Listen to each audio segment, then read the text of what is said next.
Hello అందరికీ. Yesterday మా school friend marriage, అందరు బిజీ ఉన్నారు కాబట్టి నా తోడుగా మా చెల్లి వచ్చింది. ట్రాఫిక్ అయితే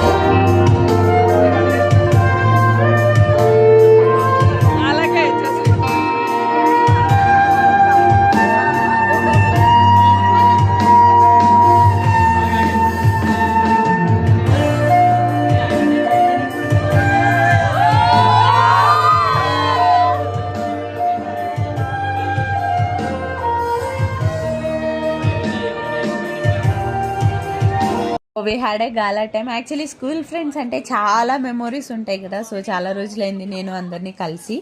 సో నేనైతే ఇక్కడ పిక్ తీసుకుంటున్నా అనుకుంటున్నారు. సో నేను వీడియో తీసుకుంటుంటే ఇంక అందరు నవ్వుతున్నారు అనమాట. సో ఇంక అందరూ డిన్నర్ చేసేసి, so it was a Christian wedding and తన పేరు మౌనిక. సో ఇద్దరు కలిసి చిన్నప్పుడు ఒకే ఆటోలో స్కూల్కి వెళ్ళే వాళ్ళం. So very happy that she started a new chapter in her life.